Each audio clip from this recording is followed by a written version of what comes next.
What's up, everybody? It's Monday night, Ryan. We don't usually get it locked and loaded this early in the week, but hey, it's AFC Championship week. I'll be headed out to Kansas City on Saturday for my first road game of the season. I am pumped. Get you guys some coverage on the ground of this big AFC title game. But this is going to be a fun week, and we want to get it started the right way by getting into this matchup a little bit tonight. Some of our early thoughts. He's Ryan Talbot. I'm Matt Parrino. If this is your first time with us, this is the Shout Buffalo Football Podcast, brought to you by Tops Friendly Markets. And if you're watching on our new YouTube page, Buffalo Bills on NY Up, thank you very much. Make sure you hit that subscribe button below. We're trying to get up to 1,000 subscribers here. We're getting close. We're over the 700 mark. You guys have done an awesome job supporting. If you're listening to this on the audio platforms, make sure that you head over to our YouTube page. You can search that Buffalo Bills on NY Up.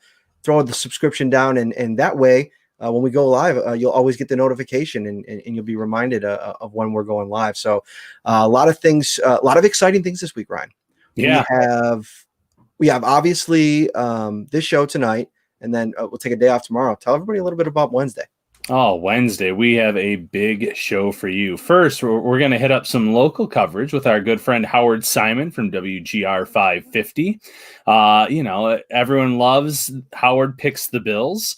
And then after that, we have a pretty special guest that I think maybe you should introduce because this is your realm, Matt. So who do we have next?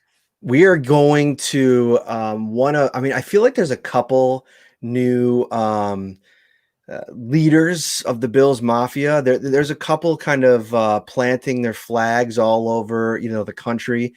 Kyle Brandt probably is one of them. Had that passionate hype video recently. Not Kyle Brandt, but we have the next best thing, and maybe even a better thing, especially this week. Ariel Helwani, ESPN MMA reporter, and I know you're probably sitting here thinking, Matt, I know you were with the UFC. This is not MMA. This is an MMA podcast. I got it, but guess what?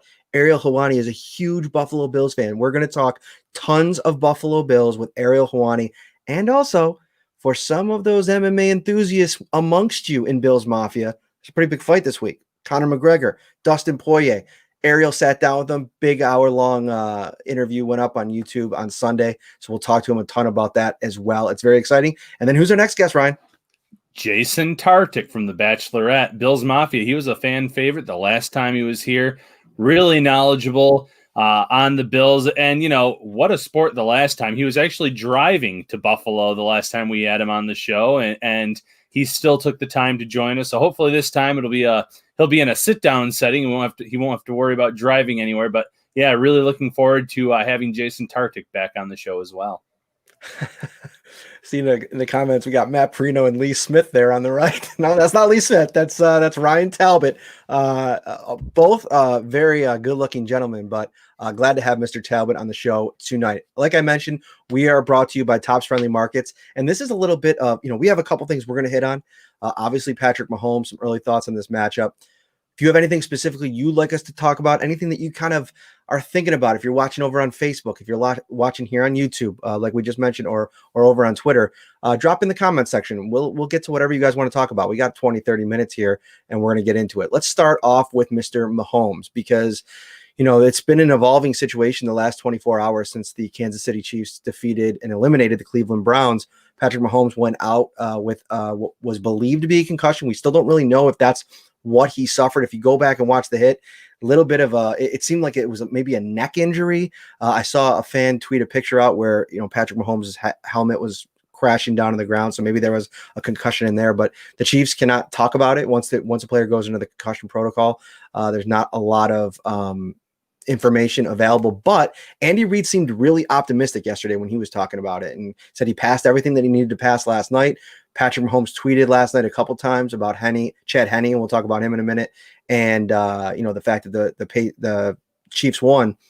So now it's going to be about, Ryan, the process of won't he play all week? And we asked Sean McDermott and Leslie Frazier about that today, and they got to kind of prepare for two quarterbacks. Yeah, it's something that we'll have to deal with. And, I'm not trying to disrespect Chad Henne here by any means, but I think first and foremost, they're going to be preparing for Patrick Mahomes. I think they're feeling the same way that Andy Reid was in terms of The fact that they're anticipating he will be good to go by Sunday. Like you said, the team can't talk about it.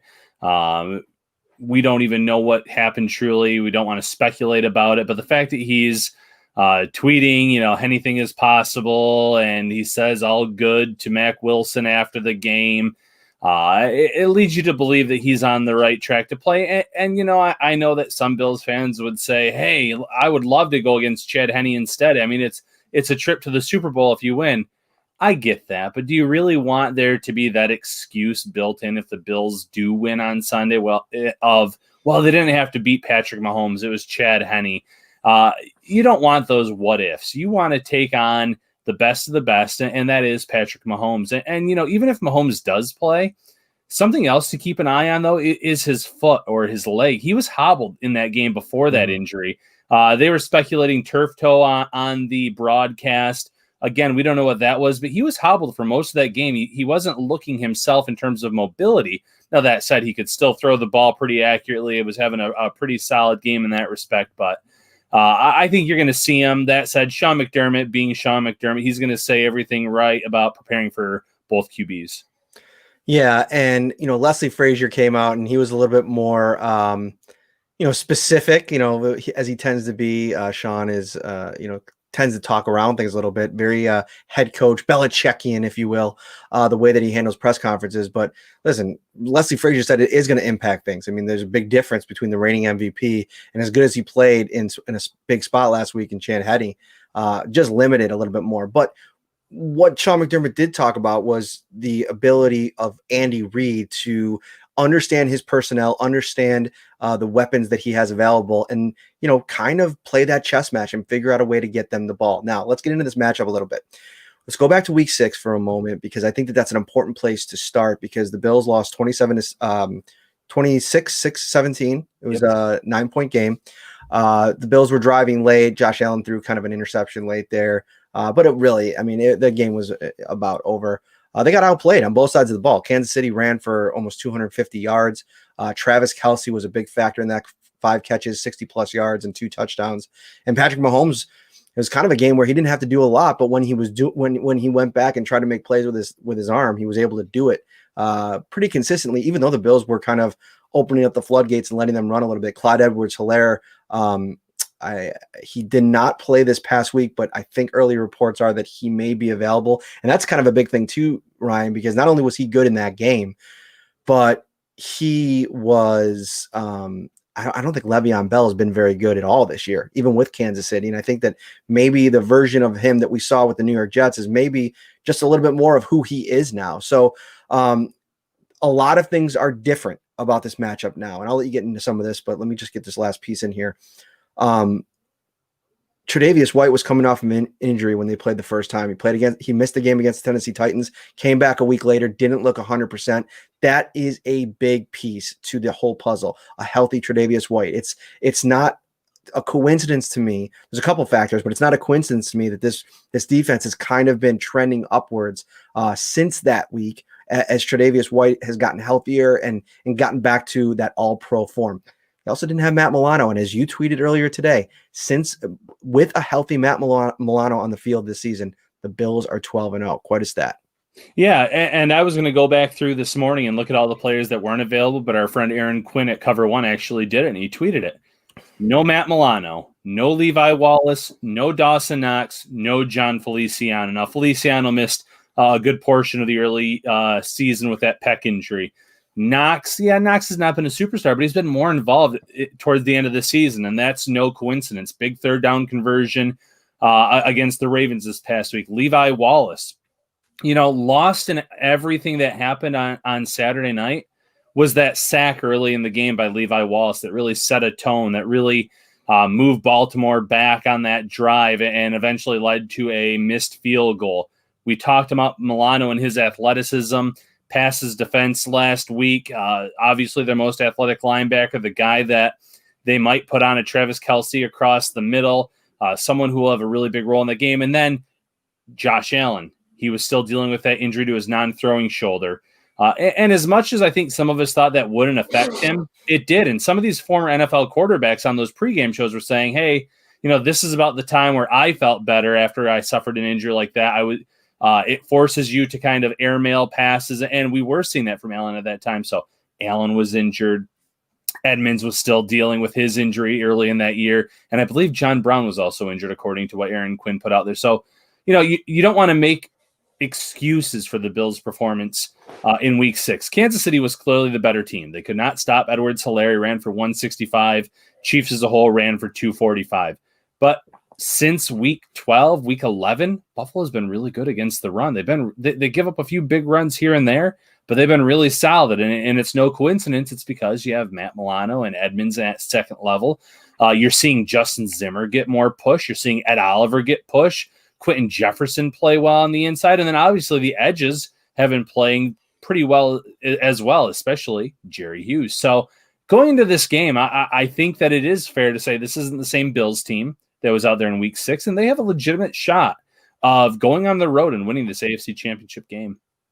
Some of my takeaways last night from watching the Cleveland game and what they were trying to do offensively is I think the Browns have a much better shot in that game if they have a better quarterback and they have more weapons around that quarterback. And so I think if you look at the early parts of breaking down this matchup with the Bills and the Chiefs, you think, okay, you got 60 minutes of Josh Allen and Brian Daboll to kind of sink their teeth into the Steve Spagnuolo defense and kind of some of the tricky things that they can throw at you. I mean, they have playmakers at all 3 levels, specifically on the defensive line, and Chris Jones, who, in the playoffs, I mean, he is just a different kind of playmaker on a defensive line. You're not going to see many players on a D line like Chris Jones throughout the season. And then, of course, the Honey Badger, Tyrann Mathieu. And I also think that they have in Breland and a couple of their other secondary players. I'm excited to kind of break them down in the next couple of days.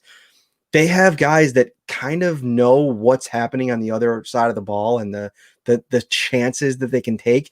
And they've been, to me, a defense that tends to take chances and make plays because of who they know they're playing, that they have on their side in this offense with Kansas City. And I almost think that that's a lot of ways. It's like looking into a crystal ball or maybe like looking into the future, if you will, and being able to see what this Bills team might be like 2-3 years into the dynasty. We're going to talk about Brian Daboll in a few minutes. It looks like he is going to stick around in Buffalo. All reports are indicating that. He didn't really want to get into it too much specifically other than to say he was honored by all the opportunities. And, we'll talk about Daboll in a minute, but there's some real continuity on this offense. I mean, the potential not only for this year, but for the next couple years is really limitless with all the pieces that are in place.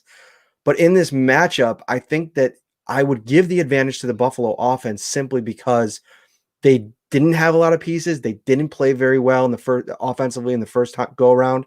And I think that Brian Daboll, to me, in this second iteration of the matchup, might have the upper hand in just game planning and scheming. Yeah, and you can go back and you see what worked, what didn't. Obviously, weather was a factor in that first game as well. There's early reports of a lot of rain for this game, too, from what I've seen. But we'll put the weather to the side. You mentioned it. This Chiefs team can be aggressive at times. They might try to make those plays. So maybe it's a double move from John Brown or Stephon Diggs. Defenses just respect him so much that they're almost not aggressive with him because they know he can beat you deep, but then they give him so much cushion. So maybe he gets more involved. A lot of questions about how healthy Cole Beasley and Gabriel Davis will be. Beasley's been banged up a little bit, and then obviously Davis hurt himself in this previous game too. But the Bills have the weapons to match up with that defense. And if the Chiefs are as aggressive as we've seen at times, I think there are big plays to be had.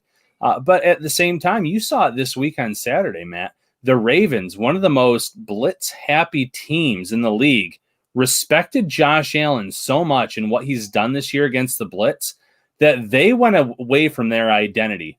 So what did the Chiefs do on Sunday night? Time will tell, but maybe they do back off a little bit because they don't want to get beaten by Josh Allen and have him hit the big play and get that momentum early in the game. It's going to be one of those interesting chess matches to watch. Yeah, Brian talked a little bit today about complementary football, which obviously is always the goal week in and week out, but it's an important this week. I mean, I think that they got some things going in the second half, and I know that the way that they've evolved the offense, obviously they put a premium on pass protection, and you could see with the way that they play. And I feel like they've lost a little bit of their mojo that they had last year as a run blocking front. And it's kind of bled into why they've struggled at times to run the ball this year. But this is a game where if you can run the ball at all, I think that it will behoove the Bills to try to do that. A couple questions in here about Kenny Stills. I think Kenny Stills and Devonta Freeman are much more in play this week than they were a week ago. And depending on the lineup situation, Darryl Johnson's injury status, what we see on Wednesday when we get the first injury report of the week, is there anybody banged up from this Baltimore, a physical game against the Ravens? If there's anybody that kind of pops up on the injury report, it's going to be interesting to see how Sean McDermott and Brian Daboll massage, or Sean McDermott, but offensively, what Brian Daboll can do with Sean McDermott's decisions, how they massage this roster a little bit, and who they make active, who they don't. Because, I think this could be a game where if you feel like he's comfortable and you can get him 10 snaps, why not activate Kenny Stills if you have the room? But that's the thing. Will they have the room? Yeah, that's the question to ask. And I think that worst case scenario, this would be the week that you at least elevate him from the practice squad. Like we've seen the Bills do the past few weeks with Antonio Williams and Dane Jackson last weekend. I felt like it was an insurance policy at both positions in case something happened leading up to the game. You could play one of them if you had to. So do that with Kenny Stills, knowing full well that Gabriel Davis is a little bit hampered, knowing that Cole Beasley is hampered. And then one, if one of them can't go, he can play. Or two, if you feel like, okay, well, they might be limited, we might need him for those 10, 15 snaps like you mentioned, well, then you have that tough decision of who goes inactive. But at least they would have that decision to make if you elevate them first and foremost. I do feel like Stills has been here long enough now to have a good grasp of this offense. He is a veteran in this league. He understands the concepts. Devonta Freeman to a lesser extent as well. I don't know if they would go that route with Freeman yet, just because I think that they still trust Yeldon. Yeldon didn't do anything to break that trust on Saturday night. They still have Antonio Williams, who did show something in week 17, and I get he's an undrafted free agent. It's a big moment. Not a lot of tape there in terms of knowing what he can and cannot do in terms of protecting the ball. But he's also been in the system for an entire year. So those are some of the decisions to be had, and those are good decisions to be had, that you have such quality players on your practice squad that you can elevate them, and they could be in play to play in this AFC Championship game. Daboll, Josh Allen, and we'll get to game plan stuff too when we get back. Ready for football? Tops is, with ready-to-serve fan favorites everyone will cheer for. Delicious family or party packs like pizza, sliders, fried chicken, barbecue, or beef on whack, starting at only $4 per serving. Perfect for game day and any day. Only at Tops. So Leslie today was asked about, how do the Bills approach this second matchup? Because you saw what worked the first time around, what didn't work, maybe more so with letting the Chiefs run on them a little bit. But they scored 26 points at the end of the day. And I think this is going to be a shootout. I think it's going to come down to Josh Allen versus Patrick Mahomes if he plays. Who's able to make more plays, which offense is able to take advantage of their possessions. But let's get into what the Bills learned from that first matchup and how they can apply those lessons to this matchup. And I think first and foremost, to our earlier points, having the collection of players available to you now that I think kind of lend to the thinking that you're going to probably be better as a tackling football team. I think that's what really impressed me most about last week. And, Edmonds and Milano in the cornerbacks specifically. I mean, listen, Leslie even talked about this. The Micah Hyde, Jordan Poyer are one of the best safeties, duos in the league, and two of the best safeties in the league. And a big part of that is because how well-rounded they are. They're able to kind of get up in the box, get physical, be those kind of, hybrid linebackers at times, especially Poyer. And so I think that's going to be a key to this game is, tackling. I think that they were dealing with a situation that they were thrown into with Milano's injury, where they were trying to get AJ Klein up to speed in a hurry. He has mentioned over the course of the season that he was uncomfortable at the start because he had played middle linebacker for a while in New Orleans and Carolina, and he had never really been asked to play that outside will role that Matt Milano plays so well. And so I think as he kind of progressed through the season, he got more comfortable in it. You saw him play a little bit better. And obviously we saw him last week as they went to the stack 4-3 for a big chunk of that game that we've been waiting for all season. And it looks like Leslie and Sean were just waiting to unleash it against the Baltimore Ravens team. But I think that's a big key component is, I know it's boring, but fundamentally tackling. If this is a game where if you let these guys run after the catch, Tyreek Hill, Travis Kelce, they're going to burn you down the field. Yeah, I wouldn't be shocked if Buffalo's blueprint or game plan for this matchup was very similar to the Week 6 plan in terms of don't let them beat you deep. Don't let them hit that big play because you said it. Hill can beat any corner one-on-one on this team. He's that fast. He's that dynamic. But if you take that away, that element away, and you have all of those weapons that were out the first game on the field, one, you're going to be better limiting the run when you're challenging them. You're daring them to run openly. And you have Milano, who we still don't know where he's at health-wise with that pec injury. But obviously the way he's been playing, it's night and day from what we saw when he first suffered it. When he was trying to play through it, he was really hampered in terms of tackling, in terms of mobility. So I think in terms of his being as close to 100% as a player can be, that's where we're at right now with Milano. Edmonds, he was dealing with a shoulder injury. He was having trouble tackling. He's going to be fine in this game in terms of that area. The D-line's been playing better.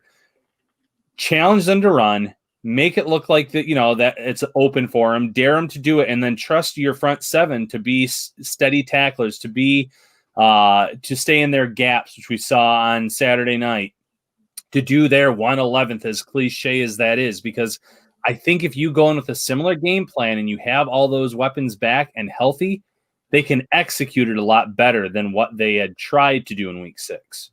Couple things in the comments here. Where has Tyler Croft been? He was a healthy scratch again, and I think that they've moved to a point now where they fully trust Dawson Knox and his ability to be that tight end one, do a little blocking, be that pass catcher at the position. And then Lee Smith they have, and Reggie Gilliam is the guy that plays a lot of special teams for them. And in an offense with as many receiver weapons and as much as they're willing to send out 4 wide receiver sets and empty sets, you just don't need a surplus of tight ends. With the 3 that they roster right now, they all serve a specific purpose. And I think that Tyler Croft is almost that insurance at this point, a lot like Trent Murphy proved to be last week, where if something does happen with Dawson Knox, you have a veteran in Croft that could come in and make plays. But I think they like the upside of Knox a little bit more. He's scoring. I mean, that's the big thing about his production. Made a big play on a screen play last week. I think it was on a 3rd and short, 3rd and 2 against the Ravens. And so he, the more reps that they can get him and as the chemistry, and that's something that Dawson's talked about, the chemistry with him and Josh has come a long way since he came back from injury. I think that's what they're trying to build upon. Jim says, I think the Bills played tougher defenses against the Colts and the Ravens. There will be some big opportunities for Allen to put up some points against KC. And that's a great point because they really did have to run the early gauntlet here. I mean, Baltimore and Indianapolis both posed unique, different, but very significant challenges to this Bills offense in different ways. And in a lot of ways, the Ravens, for as good as they are as a man team and a blitzing team, as you mentioned earlier today, they kind of took a little page out of the book of the Colts and what worked for them and taking away the deep part of the field. And it was a struggle. Now, I know that the wind was a problem, but it was a struggle to attack down the field. And I don't think that necessarily will be the case. I know that there's some weather concerns, some rain potentially, but I do think that this is a much more advantageous situation. And I just go back to the fact that I think the team that plays poorly the first time around in the rematch, I think there's kind of just this unspoken thing where it's like the only place to go is up from what happened the first time around. And I just like some of the matchups, and I think that Stephon Diggs and Josh Allen, they were kind of figuring out on the fly what to do without a healthy John Brown. And I can't remember now if he played against Tennessee and then missed KC, or if he played against Tennessee or didn't play against Tennessee and then played hurt against KC. But either way, it wasn't the John Brown that played the first month of the season and the John Brown that's been available the last couple of weeks. So, there was a lot of learning in that time of the season. And I think the Stephon Diggs, Josh Allen combo the Chiefs face now is a significant challenge, and one that I look around, I don't know. There were so many good cornerbacks last week. You take your pick, you could throw any of them on Stephon Diggs. This week, I think they'll all be challenged.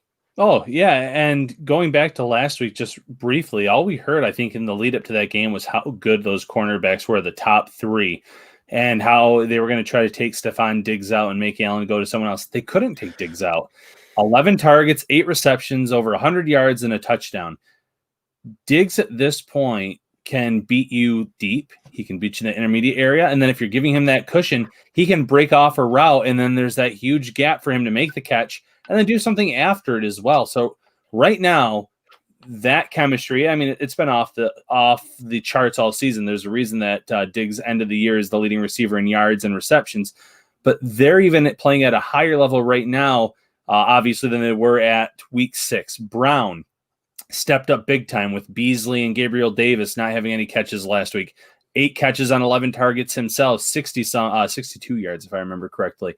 So they have so many weapons that even when 1 or 2 players do get bracketed or do get taken out of the game, there's still someone else to step up. I think that this passing attack can do a lot better than what we saw in week 6. And that gives, that should give the Bills fans a lot of optimism heading into the game. Let's talk about we'll talk about Josh Allen still, because I think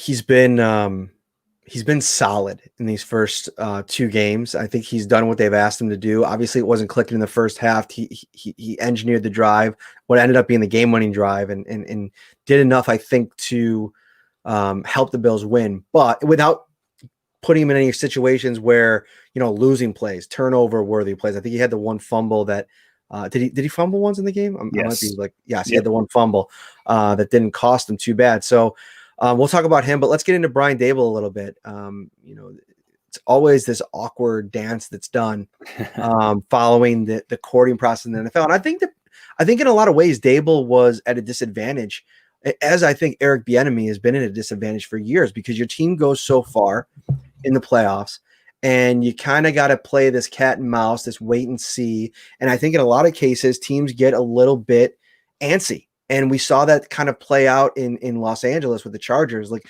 listen, I think Brandon Staley it might end up being a great young head coach. Who knows? I mean, it's kind of a crapshoot. Nobody really knows a ton about him. There's people that are excited about him, but for as many as Sean McVays of the world, there are Kyle Shanahan's. There's a million other coaches that don't pan out. So we'll wait and see. And a lot of people thought that Brian Daboll was the perfect fit for Justin Herbert in that offense, but we'll see what they do with the offensive play caller position. But I think that's what it probably came down to. I'd wager that it had probably more to do with the Chargers not wanting to wait any longer on Daboll, more so than maybe him not being a fit or him maybe not impressing in the draft, in the interview process. Maybe Staley just impressed enough and they were antsy enough to be like, you know what, we just don't feel comfortable waiting. Yeah, I think that's exactly. I mean, if they did not agree to terms with Staley, he was going to Philadelphia, I believe, today, or maybe it was later yesterday for another interview. And it's a game of musical chairs. You can be set on one guy, but the longer you wait, that's less time for these coaches to put their staffs together.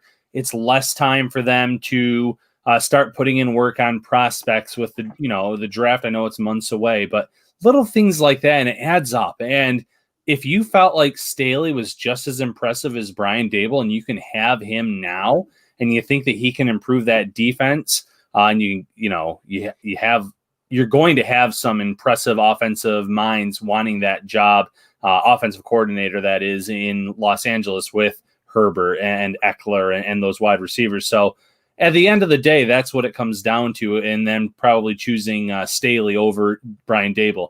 But you and I have said from the get-go, Matt, we said there were 3 jobs, and I'm going to eliminate Houston because that was one of them. We didn't know how bad it was in terms of that organizational structure, what was going on behind the scenes.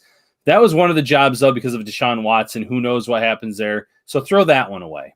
Going into these open vacancies, there were 2 jobs that we thought he was a good fit for: Jacksonville and the Chargers.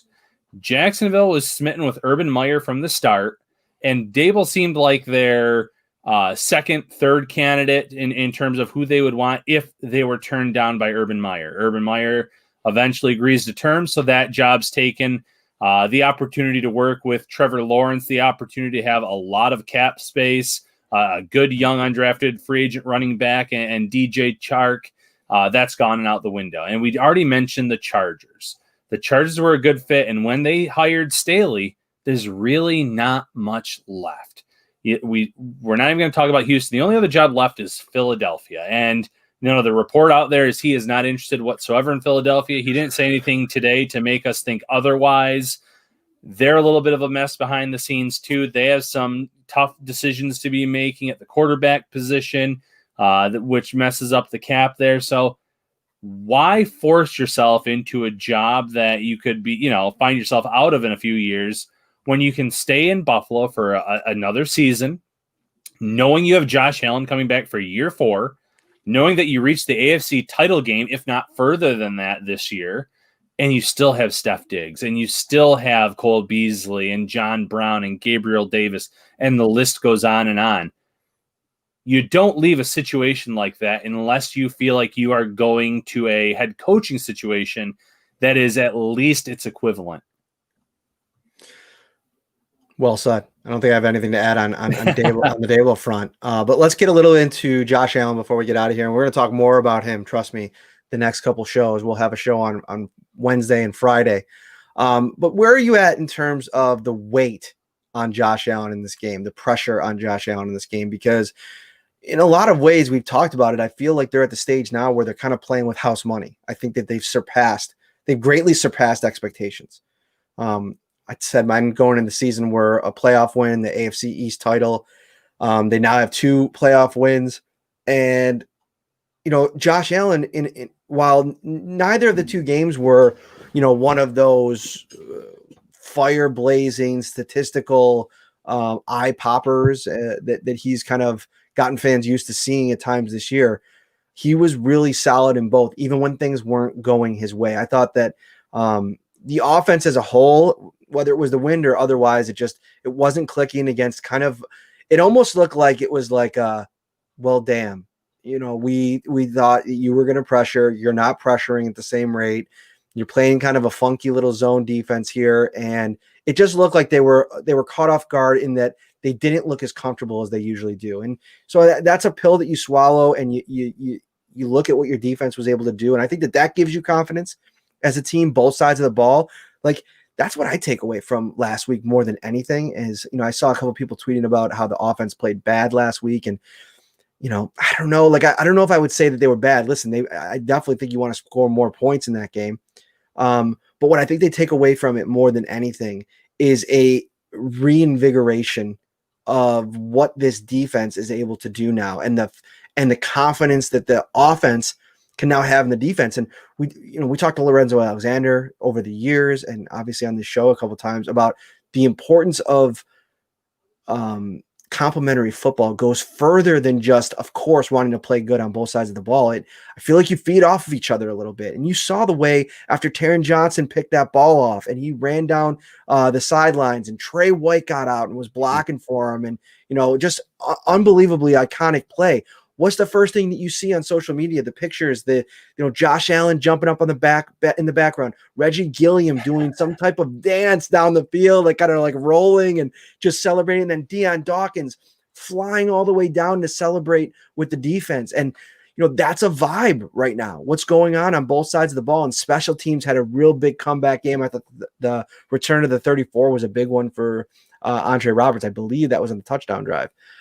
So I think that sometimes, even when the strength of your team isn't what leads you to victory per se, that they were able to make some plays and kind of let the defense take the lead for a change in a game that was always going to be physical, and the weather kind of dictated the way it was going to be played. I think this is an ultra confident team going into this game with more chips put on their shoulders. They're going to be doubted all week long, because that's the fun thing to do to Buffalo and the Bills in the media on the national stage. And I think they're going to take a lot of that. And I think this is going to be a game. And I think this is going to be a back and forth. And I think it might be, one team goes up 2 scores, and then maybe the other team comes back and goes up a score. But I have all the feelings right now on Monday. We have 2 more shows. Check in with me on Friday. That this is going to be a heavyweight back and forth slugfest. I think that's well said. And, in terms of Josh Allen, he was the best player on the field in that Colts game.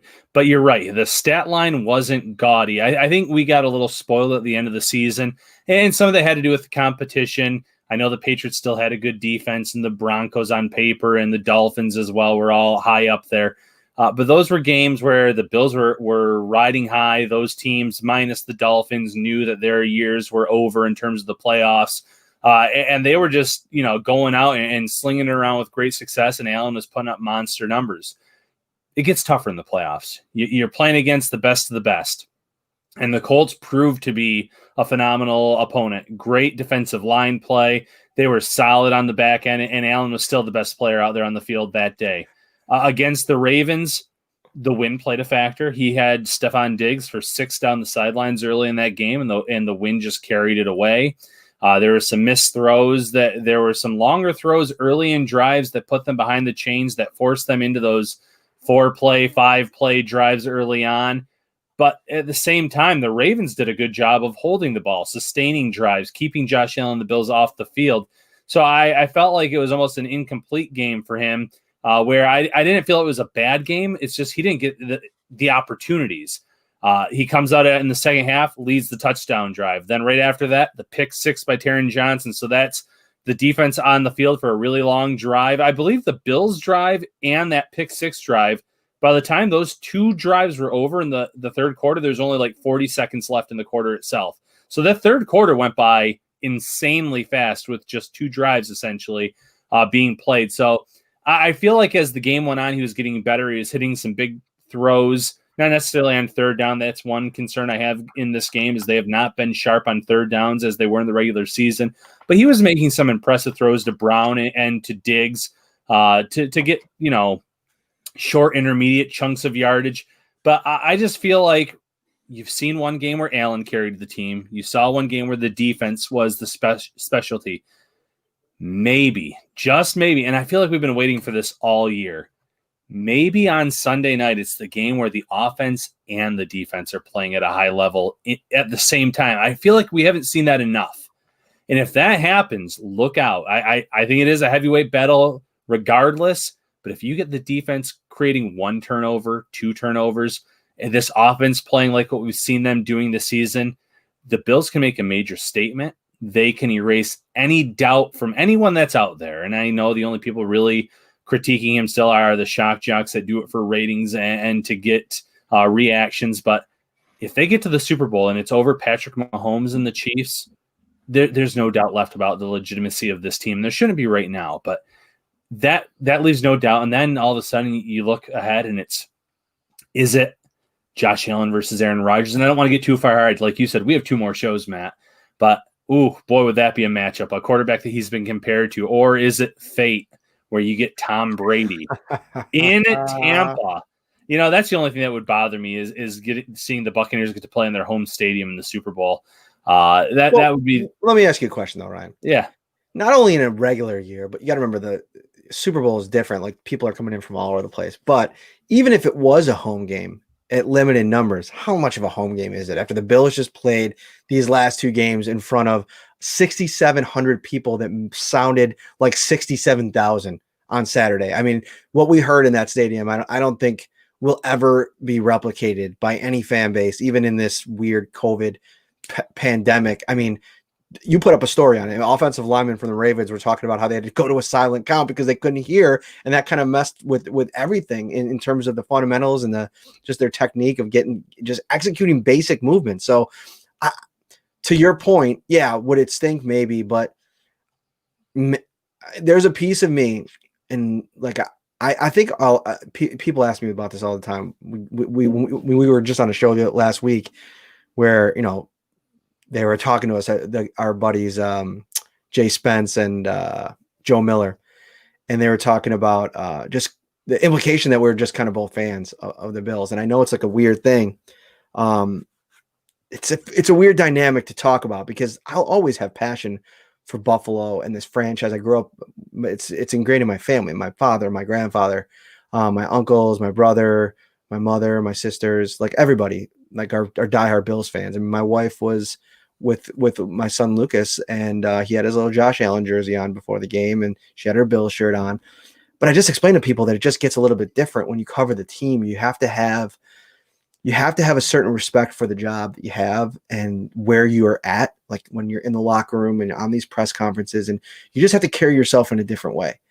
And when that happens, it changes the dynamic for you a little bit. But I will say, no matter what, I'll always have kind of like a disdain for the Patriots. Like it's like my dad. Like if you bring up Dan Marino and the Dolphins around him, it's just the conversation is going to turn a little bit. So to me, to watch the Bills go up against Tom Brady, just knowing the history there, I mean, what an unbelievable storyline it would be. And ever since he went to Tampa, I mean, that's kind of like the rumblings, the murmurs that you've kind of heard. Like, could you imagine the Buffalo Bills, after all these years of torment, if he goes to Tampa Bay to have this storybook ending where he gets to break away from Bill Belichick and win on his own, and somehow the lowly Buffalo Bills are the ones to be the foil in the end. I mean, what a story it would be. But yeah, a couple really great options. Yeah, I completely agree. And, like you said earlier, I don't have much to add to that, but it would be a phenomenal storyline. There'd be a lot of talking points going into it for sure. Since you say that, there's one more thing I do want to get into. And while we have the time here, and it's probably not going to get brought up in the next two shows because we're going to be so Chiefs centric, but let's get into this whole Nick Wright, Skip Bayless, Colin Cowherd, Marcel Louis Jacques, a friend of the show. He's been on a couple times. We'll have him on again soon.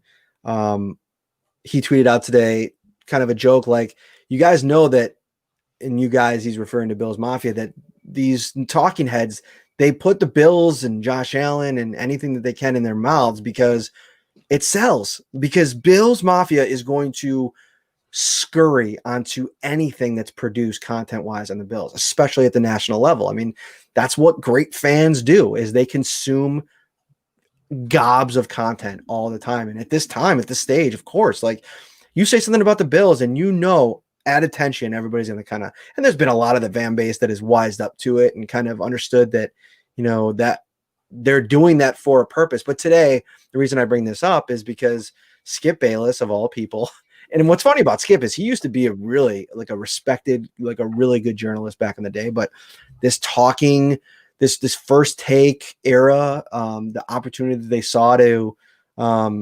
turn what used to be like journalistic dialogue into this talk radio, but it's not even talk radio. It's worse. It's just some of the stuff that comes out of their mouths is just hard to stomach. And I have a lot of respect for Stephen A. Smith as a guy that's really carved a path for himself in the industry. And at times I find myself pretty engaged with his content, but Skip this is a joke. And he said today that he would take, if you asked him right now today, he would take Baker Mayfield over Josh Allen. He called him more of a leader. First and foremost, Skip, you completely outed yourself in that moment, knowing, and I'm not calling Baker Mayfield a bad leader. As a matter of fact, some of the things that I've read this year on Baker Mayfield is he's taken serious strides in that department. He might be a guy that, rallies the group, but I don't think that there's a lot of young quarterbacks, if any young quarterbacks in the league right now, where that leadership piece is any better than Josh Allen. So that was first and foremost in my book where you lost me. Then he was talking about accuracy concerns. It's a simple statistic. And it's not even really, if you talk to real, smart football folks, it's not even really a metric that you want to use to really judge accuracy, because completion percentage can be deceiving. But if that's what you want to use, because it's an easy box score stat, go pick it up, Skip. Go check out the completion percentage. It's up 11 points. So listen, they're trying to get you riled up. What were your thoughts, Ryan, when you saw that today?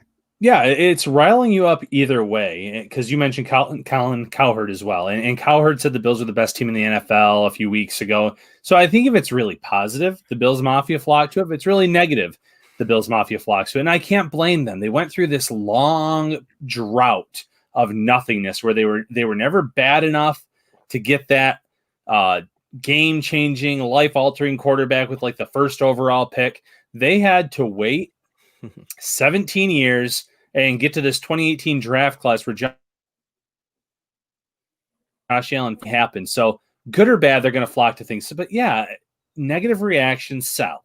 So Nick Wright, even, with the backhanded compliment, enjoy it now because Mahomes is going to end it next week. Your season's going to end. That's going to get a lot of eyeballs on him. Wednesday, there's going to be a lot of people tuning in to hear him or to see him get covered in the ketchup and mustard, get the Pinto Ron treatment.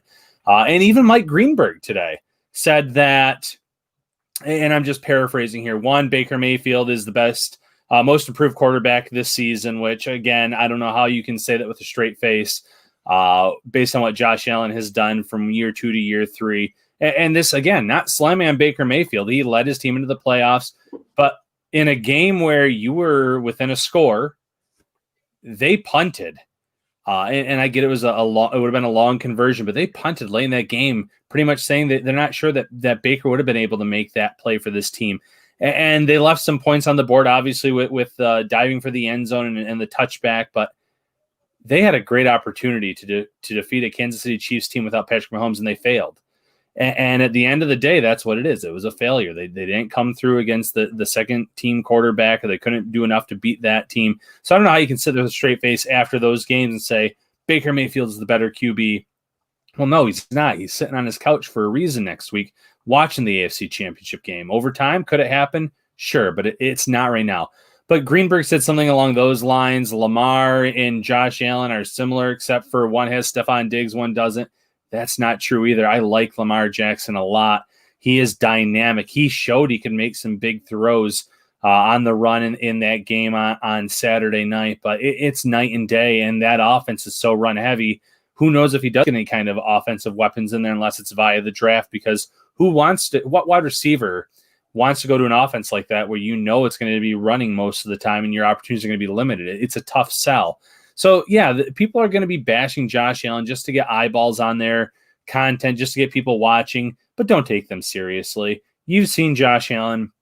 You've seen the leaps and bounds that he's made. There's a reason he's in the MVP conversation, and Baker Mayfield and Lamar Jackson are not this year. Allen's been one of the best 3 players in this league, bar none, end of discussion. Yeah, I was thinking about all the stuff I want to get into before we get out of here. But I think that, I guess I'll just say quickly before we transition out, I can't stand that lazy argument where you're taking away from the quarterback based on the receiver that he has, because that's the point of the game, is to get a elite number 1 wide receiver. Look at the great ones that are left.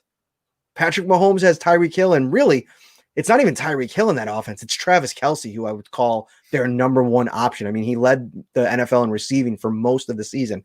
You have Tom Brady, who has Mike Evans, who's dealt with a lot of injuries, but when healthy is a true number 1 wide receiver. Devonta Adams, as good as Stephon Diggs has been in this game, this season, I might even make the argument that Devonta Adams, if you're power ranking receivers right now, he might be number 1 for me, and Stephon Diggs might be 1B. I don't know. I'd go back and forth any day, because I've seen up close and personal what Stephon Diggs is able to do, and he's an absolute freak and has every right to the claim of number 1 receiver in the NFL. He's played like it. The stats are there, but it's just nonsense. And I've seen it where you give good players to young quarterbacks and they don't take advantage of it. I think that it's kind of a knock on Baker Mayfield that he wasn't able to make it work with Odell Beckham Jr. Look at some of the quarterbacks that Odell Beckham Jr. has played with and has had success. I mean, listen, Eli Manning's won Super Bowls, and as much flack as he's got, he's a pretty good quarterback. But, Odell Beckham has been a guy that has been a proven commodity in this league, a guy that can make plays, was in that conversation among elite receivers earlier in his career before he went to Cleveland and started playing with Baker Mayfield. So chill with that. I like what's going on in Cleveland as well with Baker. But I think what Josh Allen has done this year, if you've watched all the games, which we have, and to some of the points in the comments, we don't talk about the national guys that much. The talking head folks, the first takes, and I don't know what Skip's show is called. I don't watch it. And I don't know what Shannon Sharp said either, because I didn't make it to that portion of the clip, but put it where it belongs. And I think just enjoy the ride. And this week's going to be a fun ride. So I'm excited about it. Any final thoughts on that, Ryan? No final thoughts. I do see some Sabres fans in the comments saying that they're up 2-0. I kind of jabbed the fan base a little bit, not intentionally. Before the show, I said, fun fact, if the Sabres lose tonight, they'll have as many losses on the year as the Bills. I think some of them found it funny. Some were said too soon. So I'm very happy that the Sabres are up 2-0. I do enjoy watching them. I hope they win tonight and get on track here. So fingers crossed for the Sabres and that fan base. Final thought for me, kudos Bills Mafia, $360,000 donated to Lamar Jackson's charity. What a really cool moment. There was an exchange at the airport with some Bills and Ravens fans where Lamar stopped for a moment to take some pictures and sign some autographs, even after suffering the concussion in the game against the Bills, a 17-3 loss. The charity is Blessings in a Backpack. The money's going to go to help underprivileged young children, and that's just awesome. And I know we don't even have to talk about this anymore. This is just what Bills fans do. It's kind of become their calling card in a lot of ways. But I do want to shout out to Josh Norman. Started a really awesome drive before Christmas, and let me just look it up here because I don't want to. I think it's 24 Stars. Yeah, Stars 24, and that's the name of its foundation. If you go to stars24.org, you can hit the Buffalo Business Blitz, and once you get there, you can make a donation for any amount to this charity, this drive that's raising money. They have raised, let's see what their thing is here. They're almost at $500,000 of $1 million goal, and which is awesome. And Wegmans donated, Buffalo Bills Social Justice Fund donated, Rich's Products donated. And it's a really cool initiative that is trying to generate money for local Buffalo small businesses that are in need in the middle of this awful pandemic. And listen, I'm all for helping children, and the Oshai drive was phenomenal, and some of these other charities that you've seen Bills fans donate to over the years, Andy Dalton's, Lamar Jackson's, and so on and so forth. But this is a cool one too that close to home could help some of your neighbors that might be struggling, trying to keep their business afloat. I'm planning a donation myself. I'm going to share that out this week, and it's just an awesome. It's a cool thing for Norman too, because that's something I've been really impressed about with Josh, is that he came in here, and a lot like Stephon Diggs, there was a little bit of a narrative out there about him, and he's come in here from the very moment, stepped to the forefront early on in the calls for or in the folks upset with social injustice. He came into the Buffalo community as a brand new free agent and started talking up what he wanted to do to spread the message, did a little bit of a tour to a bunch of different cities to talk about it. And then he started this, and it's growing. Go follow Joe Kroom if you don't on social media. Ryan, you shared it. Why don't you tell them a little bit about what he's doing? Yeah, and Joe Kroom, he was on the show earlier this year. He was the one that went out and photographed the first initial meeting between Josh Allen and Stephon Diggs. He is doing a contest right now that will benefit Josh Norman's foundation. If you send $29 to him, it gets you an entry. And he is running a contest where the winner will get 2 tickets to the AFC Championship game. So for every $29 entry that you make to Josh Norman's foundation, I should say, you are entered to win. So he wants you to only do $29 increments, but you can do it as many times as you want to get more entries, and the winner will walk away with 2 tickets to the AFC Championship game. Really cool of Joe to do that, but also, hey, $29, even if you lose, you're doing good for local businesses in Buffalo. And if you win $29, you're going to the AFC Championship game. Awesome stuff. Bills Mafia, you are awesome. Keep doing what you do. And while you're here, hit that subscribe button, like this video, trying to grow this channel, get to 1,000 subscribers, maybe even before Sunday when we go live. I'll be in Kansas City, Ryan. So we're going to have to figure out this will be the first time this season where we're really going to have to test the setup on the road. We'll see if I can get the equipment, and I apologize in advance if maybe the audio is not as strong as it usually is. We've obviously had technical difficulties at different stages of the show, but we're so appreciative of all of you guys coming along for the ride. Find us on all of the audio platforms, Spotify, Apple, Stitcher, Google. Subscribe, rate, and review there. It really helps us out. And we will see you on Wednesday night. Monster show. I'm even tossing around the idea of maybe even a little special 4th mystery guest. I like those mystery guests when you just throw somebody on the screen at the end. we might do that as well. So thank you so much, guys. Enjoy the week. Drop any questions, DM us, email us, whatever you want. We'll get into them on Wednesday and then Friday when we have our big Buffalo, Kansas City preview show. All right, guys, take care. Ready for football? With every game a home game, Tops is ready for you with its TV a Day giveaway. For 6 weeks, every day you shop is a new chance to win a massive 70-inch 4K TV. Shop Tops for the best deals in town, in-store, or online to win.